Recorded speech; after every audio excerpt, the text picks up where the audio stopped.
Magandang araw po sa inyong lahat mga kababayan at welcome back dito po sa PNR at ito nga mga karbi natin, lagot sa speaker. Binulgar ni Barsaga. Nako po, ano kaya ito ha? BP Sara nagpasalamat, Marcos napahiya. Ayan mga kababayan, patungkol po riyan ang ating aalamin at bibigyan ng reaksyon ngayong araw na ito. Pero bago pong lahat mga kababayan, sa mga hindi pa po nakapag-subscribe sa ating munting channel ay pa-subscribe naman po. At palike na rin po ng video ito. Maraming salamat at ito na nga. Simulan na po natin to.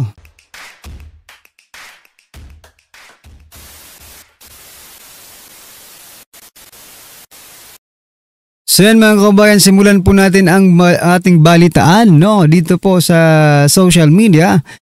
Post po na ang balita ngayon. Ito mga kababayan, Vice President Sara Duterte nagpasalamat kay PRRD at sa China. Nagpasalamat na, sabi po ni BP Sara, nagpapasalamat kami kay dating Pangulong Rodrigo Duterte dahil hindi siya tumigil sa paghahanap ng pondo para doon sa tulay. Yung inaangkin ngayon ni President Bongbong Marcos Jr. At syempre, nagpapasalamat tayo sa People's Republic of China dahil buong-buo nilang ibinigay yung entire cost ng tulay na iyon. Ayan mga kapalakpakan po natin. So, ito pahiyang-pahiya po dito kung makikita po, kung alam lang po nila, kung iniintindi lang nila yung sitwasyon, talagang napahiya po si President Bongbong Marcos Jr. dito po sa kanyang claims na sa kanya raw legasiya yung Bukana Bridge na yan, Pero lumalabas pala mga kabayan na hindi po galing or legacy ni President Bongbong Marcos Jr. Bagkos ay ni former President Duterte at pinunduhan po ito buong-buo ng People's Republic of China. Okay? So yan, maraming salamat po at eto na, magagamit na po ang tulay. So, sayang lang yung kanilang pagiging credit grabber, Hindi po walang epekto sa taong bayan yung kanilang pagiging credit grabber. Instead na makuha nila yung simpatya ng taong bayan, ay mas lalo pa yata ang nagalit ang taong bayan sa kanila, mga kabayan. Ano po ang inyong masasabi dyan mga karibin natin? I-comment nyo na lang dahil ito, pasadahan din po natin itong sinasabi dito, sa post ng Masang Pilipino. Sabi po kasi ni Castro, ni Jose Claire Castro, hindi aatras sa anumang hamon ang pamilyang Marcos. Talaga ba? Kasi sabi po naman ni Sir Rob Rances, except, there is an exemption, except pag hair follicle test, instant back out. Ayan na. Ayan na sinungaling talaga ito si Castro Sinungaling ang babaeng ito. Saan ka nakakita ng hindi aatras sa anumang hamon ng pamilyang Marcos pero pag hair follicle test, nabahag ang kanilang mga buntot mga kababayan. Huwag kami Castro, Huwag kaming mga karaniwang Pilipino ang utuin mo. Hindi na kami magpapauto sa iyo, Castro. Nako po itong si Castro. Mag-resign ka na nga, Castro. Palpak lagi ang mga sinasabi mo Puro kapalpakan ang sinasabi mo, Castro. Ayan mga kabayan, ano po ang inyong opinion, reaksyon patungkol po sa sinasabing ito? Na except sa pag hair follicle drug test or instant or hair follicle test, instant back out ang mga Marcos. Totoo naman diba? Totoo namang ayaw nila magpa-hair follicle test. Bakit kaya mga kababayan? May tinatago ba sila sa taong bayan? Kaya na lang po ang sumagot, mga kababayan. Anyway, eto na, pasadahan po natin ang video ito kung saan, sabi po dito sa title ng Banat Kabayan TV. Diyos ko po, gulo sa Kongreso, Barsaga binulgar lahat. Bayad pala. Speaker Sandro Bistado. Ito mga kababayan, pakinggan po natin at alamin po kung anong itong Speaker Sandro Bistado. Ito na po. Anim na pong araw sinuspinde si Cavite 4th District Representative Kiko Barzaga dahil sa kanyang kontrobersyal na social media post. Inutusan din si Barzaga ng Kamara na burahin ang mga naturang post sa loob ng 24 oras. Ang sagot ni Barzaga sa kanyang suspensyon sa unang balita ni Darlene Kai. Tayo po na nakaupo, subukan nyo namang tumayo. At baka mamyaw-meow-meow. Good afternoon. Good afternoon, Kiko. Kumusta na yung kaso ni Tito Romuald? Hindi ako pwede maging congressman, ano? Hindi talaga ayoko. Ako, ito, itinutulak ko sila Boss Dada na ayusin yung party list. Sila Boss Dada, si Coach Oli, yung mga formal yan. Pero ako, hindi ako talaga. Ayoko talaga. Magsasayaw lang ako dyan, suspendido kagad ako. Oh, ayaw sumagot. Ayaw sumagot, natatakot. O yung babae na yun ang bastos. Yun ang bastos yung babae na yun dapat ang suspindihin. Kung ako yun, do not touch my cellphone. Hinawakan yung cellphone, di naman kanya, ano yun, snatcher? Snatcher ka, madam? Bakit mo hinawakan yung cellphone? Bakit mo kinukuha? Snatcher ka? Dapat idemanda mo yan. Nagalit na si Rep Garin. Naging kontrobersyal si Cavite 4th District Representative Kiko Barzaga sa mga video na ito na siya mismo ang nag-post sa kanyang social media pages. Mga post ni Barzaga ang basehan ng committee report ng House Ethics Committee na pinagtibay kahapon sa plenaryo. Inirekomenda ng komite na suspindihin si Barzaga. Nakita niyo ba yung post na yon? Nag-aabot lang naman ng pera dun sa babae. Tumutulong na nga eh. Ano ba masama dun? Hindi, di ba? Eh, yung babae, nagkakape. Nagkakape yung babae, hawak-hawak niya yung kape. Sabi, Sir Kiko, ano naman, tulong naman dyan, pang ano lang, pang enroll lang. Okay, sabi ni Kiko. Okay, ito na. Sir, hindi ko kasi mabot kasi hawak ko yung kape, baka matapunan ako ng kape. Pwede pakisingit na lang dyan. Kaya isiningit ni Kiko Barzaga. Kayo naman, gago! Kasi ang dumi ng mga isip nyo eh. Kayo nga may mga kabit eh. Wag nyo sabihin hindi. Utang ina nyo, alam ko yan. Alam ko yan. Sabi ko nga sa inyo, yung mga, kaya ako bisit na bisit sa mga hindot na yan, yung mga congressman, alam ko yan. Kasi alam nyo naman yung grupo ko, di ba? Ilang beses kaming na-corner sa mga probinsya, muntik-muntikan na ako makipag-away. Dahil may mga congressman na pilit binubuk, nakalagay sa kontrata ko yan, bawal. Pagkatapos ng show, diretsong hotel, huwi na. Kasi kunwari, probinsya, di ba? After show, ang ginagawa ko talaga para makalusot ako doon sa mga hayop na mga indecent proposal ng mga congressman, ganito gagawin ko. Ang alis namin, ang flight namin, madaling araw, kinabukasan after the show. Di ba? Para may dahilan ako, uy, pasensya na, hindi kami makaka-attend ng after party kasi dyan nagaganap yung mga mga kangkangan eh. Di ba? So sabi ko, hindi kasi may biyahe kami, may flight kami sa umaga ng alas 5, kaya kailangan namin nasa airport na kami ng alas 2, ganun, alauna. Hindi, alas 2, mga ganun. Natatapos kasi yung mga performance sa mga probinsya, alas 12, alauna. So magbibihis pa kami sa hotel, tas yun ang sinasabi ko. Mayroong mga nagagalit na mga congressman. Gusto mo, patigil namin yung aeroplano eh. Pwede naman, basta wag lang sa taas, baka bubagsak. Hindi, di ba, totoo mga ganyan, mga gago yung mga yan. Sabi ko nga sa inyo, meron ako nakasabay sa aeroplano. Aeroplano pa lang to ha. Ito, ang tingin doon sa Mocha Girls, syempre, yung mga blondie-blondie, tsaka mga petit, mga mukhang mga Haponesa yung Mocha Girls. Pag tingin talaga, naku, di ko na sasabihin, dalawang congressman yon. Kilala ko yun, maingay yun. Putangin ang yun. Ang ingay-ingay nun. Sabi ba naman, tinawag niya yung kanyang security. Abot mo itong card ko ha.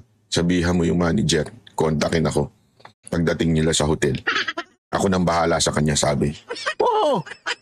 Ganyan ka mga, tapos yung mga ganito lang, anuhin nyo? Buti, tangina, tinabla ko eh. Sabi ko doon sa pakisoli yung card.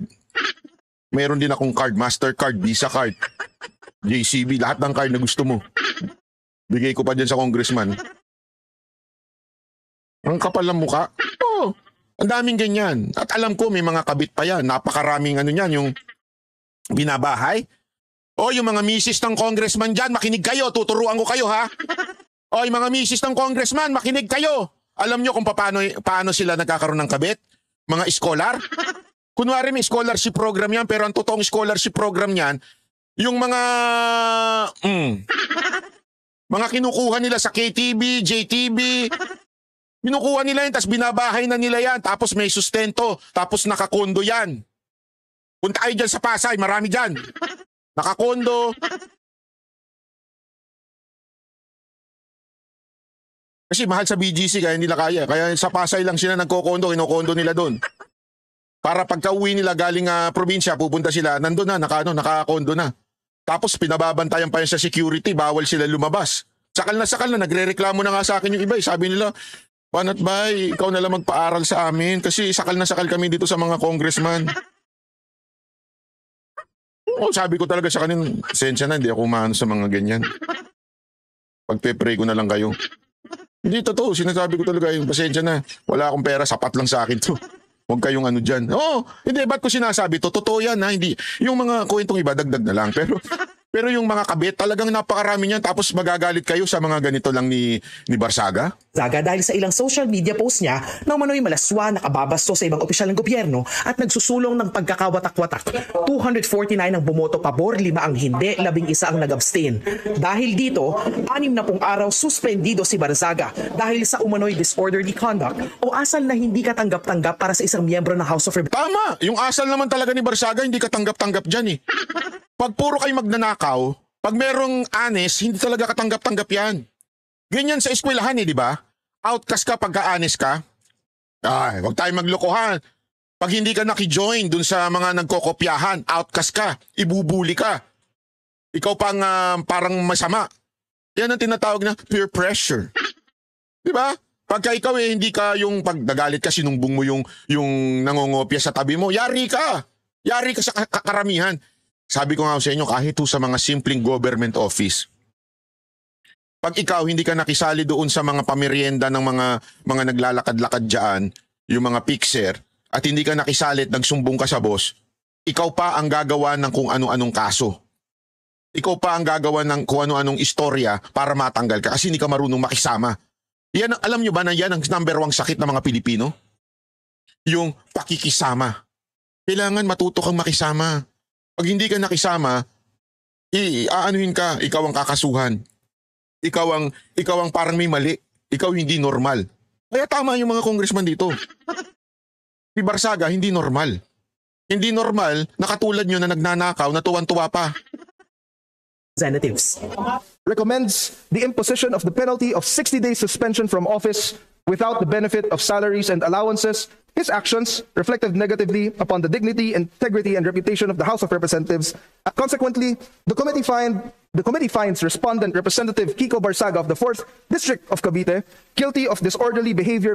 Nagugat ito sa ethics complaint na inihain ni House Deputy Speaker at Antipolo Representative Ronaldo Puno at iba pang kongresistang dating kasama ni Barzaga sa NUP o National Unity Party. Ayon sa komite, lumabag si Barzaga sa rules ng Kamara base sa Republic Act 6713 o Code of Conduct and Ethical Standards for Public Officials and Employees. Binigyan daw ng komite si Barzaga ng sapat na pagkakataong tumugon at ipagtanggol ang kanyang sarili sa mga pagdinig ng komite. Pero ayaw nilang makipagtulungan ni Barzaga. Hindi sumipot si Barzaga sa unang pagdinig ng komite dahil abala raw siya sa paglalaro ng video games noong gabi bago ang pagdinig. Bago pagbotohan ng committee report sa plenaryo, nagbigay ng pahayag si Barzaga. I wholeheartedly accept the decision of the committee, but I maintain my stance that President Marcos must be held accountable for his crimes. Whatever punishment may fall upon me and others who stand against this president who has lost his constitutional mandate of serving the people is inconsequential in relation to the amounts of lives and future. Tingnan mo, yan pa, isa pang kabastusan yan, no? Sinuspindi nyo na, ayaw nyo pang hayaan na magsalita. Di ba? That will be saved when President Marcos leaves Malacanang. Pero namatay ang kanyang mikropono. I would also like to put on record, Mr. Speaker, that the respondent has been given an opportunity to explain his defense at the proper forum, and we have accorded him that. Sinubukan ni Navotas Representative Toby Tiangco na magtanong tungkol sa committee report pero hindi na siya pinahintulutan. Speaker, the honorable sponsor was willing to yield to a few questions. Mr. Speaker, there's already a motion and pursuant to our rules, Rule 121, the period of voting can no longer be interrupted by any motion or issue. Mr. Speaker, the voting hasn't started yet, Mr. Speaker. Mr. Speaker, I do not hear the chairman yielding to any more questions. After the 27 pages of the committee report, Mr. Speaker, Honorable Chanco, let's allow the members to decide on a question of discipline. If they agree, they will vote yes. If they do not agree, they will vote no. So let's hear the members and call the roll. Hoy, sip-sip! Anak ka ng wewe! Sip-sip na sip-sip! Ako kasi may nabalitaan. Alam mo naman dyan sa Kamara, bawat boto may presyo.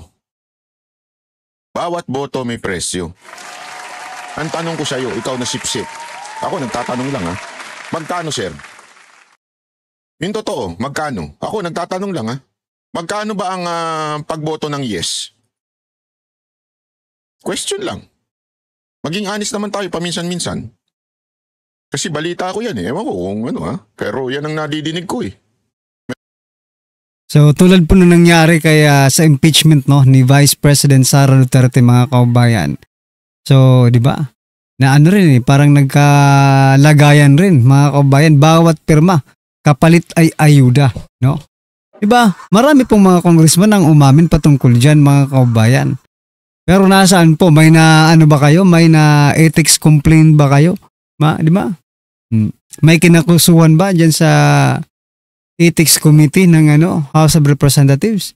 Doon po sa mga umamin na mga congressman na talagang meron pong nagkakabayaran po sa pirmahan dyan, di ba? Like for example, yung sa Cebu, di ba? Umamin talaga siya na mayroon talaga kapalit kasi ginigipit po yung kanilang mga pondo, mga budget sa pag-aayuda. Hindi ka bibigyan ng ayuda pag hindi ka pumirma. Ngayon sa pagkakataong ito mga kabayan, ano kaya? Ano kaya ang kanilang malamang pera yan, di ba? Hindi naman siguro yan pipirma lang kung walang perang involved, di ba? Dyan po, eto sabi nga po ng iba, dyan po kumikita itong mga politiko sa mga pirma nila eh. No? Yung pirma nila, malaki po ang halaga niyan, bawat pirma mga kaubayan. Kaya nga hindi umuunlad ang ating bansa eh. Di ba? Kasi lahat na lang po gustong-gustong pumirma, no? Yung mga nasa likod ng pagpapapirmang yan, hindi ba sila kikita? Siyempre mas malaki po ang kikitain nila. Di ba? Anyway mga kaubayan, ano po ang inyong opinion, reaksyon patungkol po sa video ito? I-comment nyo na lang po sa baba. Maraming salamat po.